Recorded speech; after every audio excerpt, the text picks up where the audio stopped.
The family of Daunte Wright will receive more than $3 million from the City of Brooklyn Center in a settlement announced on Tuesday night. Another aspect of the settlement, the city agrees to change policies and police officer training related to traffic stops for equipment violations. Delane Cleveland joins us now with more from Brooklyn Center. Delane?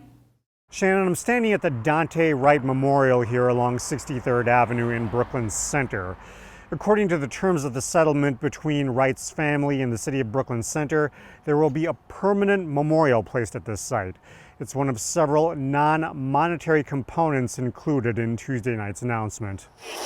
The settlement comes more than a year after former Brooklyn Center police officer Kim Potter fatally shot Daunte Wright during a traffic stop, an incident in which she says she mistook her gun for her taser. Per the terms of the agreement, Wright's family will receive $3.25 million. $1.75 million will come from the League of Minnesota Cities Insurance Trust Fund. The remaining $1.5 million will come from Brooklyn Center. We reached out to Rick Petrie from the Mitchell Hamlin School of Law for perspective. Looking back historically, in Minnesota, it was very uncommon for these types of cases to pay out much of anything, and certainly not in the millions of dollars. So, to have $3 million is a huge jump forward from what it was historically. The settlement will not be finalized until an agreement is reached on, quote, substantial and meaningful non-monetary relief. The Wright family's legal team anticipates that to include training for the city's police department on things like weapons confusion, de-escalation, and mental health crises. Petrie says the non-monetary component is unusual. I would say 99.9% of the time, there's never an admission of any kind of guilt or liability or anything. It's just that we're going to settle this so that we don't incur additional costs for litigation and those types of things. And so with that in mind, you would rarely find anybody that would say, we're going to apologize or we're going to make these changes, and the way we do things, all those types of things are very unusual. Meanwhile, the financial component of this settlement is believed to be the third largest civil rights wrongful death settlement in Minnesota history. In Brooklyn Center, Delane Cleveland, CCX News. It can happen on your way to the store or on your way home from work. No one is immune from the carjackings that are sweeping the Twin Cities and creating fear. This year, the Northwest Metro has seen an increase in these types of crimes. Brooklyn Park Police are also investigating a carjacking that happened Wednesday morning. Reporter Sonia Goins has the latest on the case and how people can protect themselves. You never know when an ordinary trip to the gas station can turn into a traumatic experience. Brooklyn Park Police were called to the Speedway gas station off Jolly Lane North around 4:30 Wednesday morning for yet another armed carjacking. Spoke with the victim, who reported that his car had been taken at gunpoint by a lone male wearing a white ski mask and a white sweater. It happened in a matter of seconds. So the victim was pumping gas, had sat back in his car, and then was approached by the male who pointed the gun at him, removed him from his vehicle, and took his vehicle. No one was hurt. Police found the stolen vehicle a short time later in Brooklyn Center. Officials say the recent rise in carjackings is an extension of the violent crime wave throughout the metro area. If they want a vehicle and they need transportation, they don't use a cab or a bus. They'll just grab a vehicle from someone that appears to be an easy victim for them and take the vehicle. Golden Valley Police put out some prevention tips after 5 carjacking cases in that city. They recommend always driving with the doors locked. If a thief can't get into your vehicle, you stand a better chance of leaving with it. And it's also a good idea to park in well-lit areas. And even if you're rushed, look around before you get out of your vehicle and stay alert to your surroundings. Also, whether you're coming or going, don't linger in your car, even if the doors are locked. And some experts are also recommending that drivers travel in the central lane, which makes it more challenging for potential carjackers to approach your car. Police say if a carjacker threatens you with a gun or other weapons, give up your ride immediately. It's just a car. It's never worth somebody getting hurt or killed over. So give them what they're asking for and allow the criminal justice system to try to work through and hold them accountable. In Brooklyn Park, Sonia Goins, CCX News. In this week's Robbinsdale City Council meeting, discussion about the city's ongoing yard waste collection problem. City staff and council members say they've heard from so many residents frustrated with the situation. There's been a lot of very good suggestions, and I just want the people that are making those suggestions, I can't think of an exception that has been brought up that we aren't considering. Every single thing that you as residents are bringing up, those are the things we have been looking at. More than 100 people came to drop off yard waste on Tuesday, and the city says that residents will not be charged for May and June. The city has also announced that they will coordinate with Waste Management to hold a one-time citywide pickup on June 25th to try to help. One council member warned that this might be a problem going into July and even into August.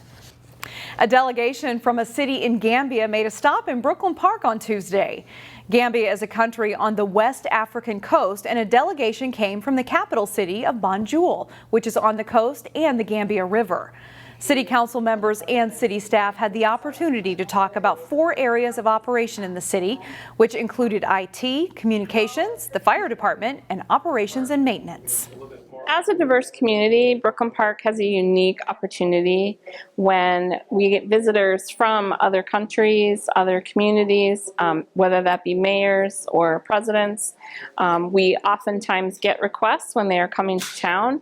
They want to come here and they want to learn from us. The delegation also asked about the process to enter into a sister city relationship with Brooklyn Park. Brooklyn Park has an active sister city relationship with a city in Liberia and a city in Somalia.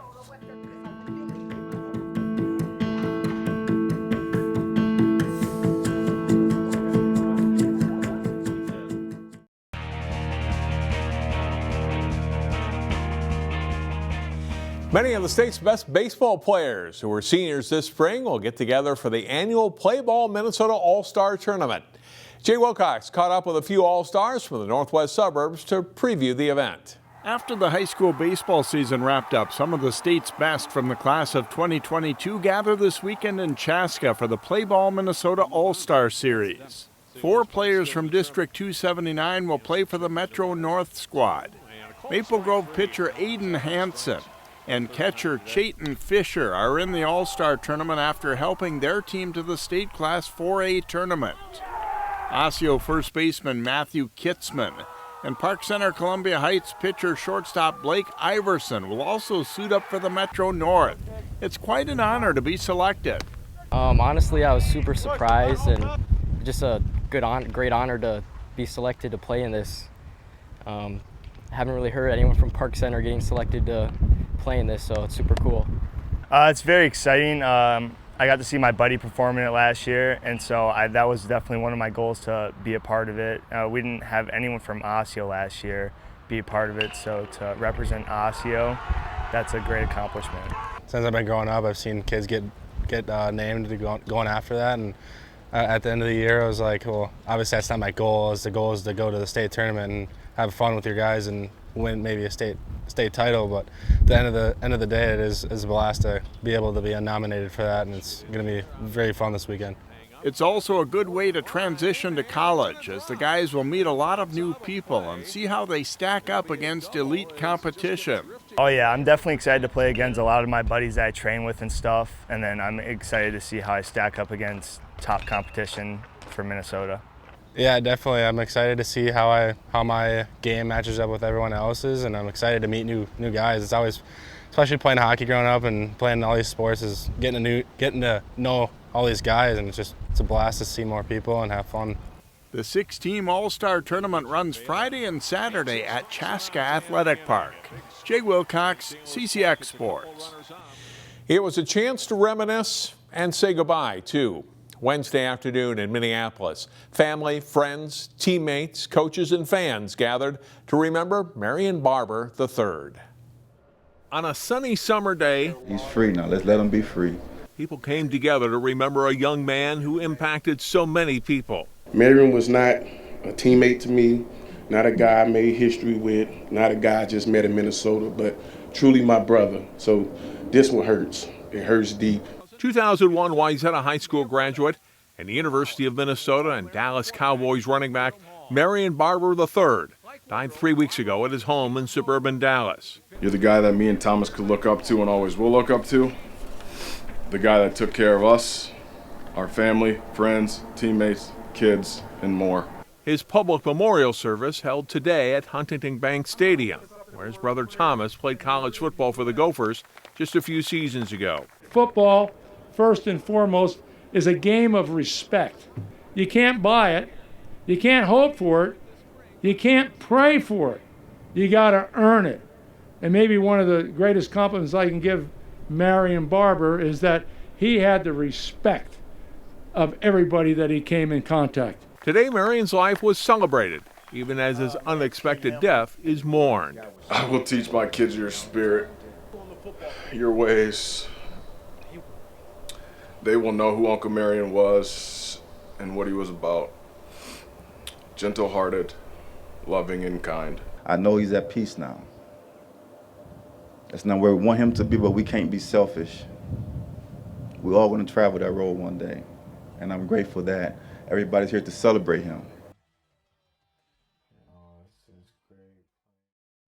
Find more prep sports games and highlights at ccxmedia.org and follow us on social media.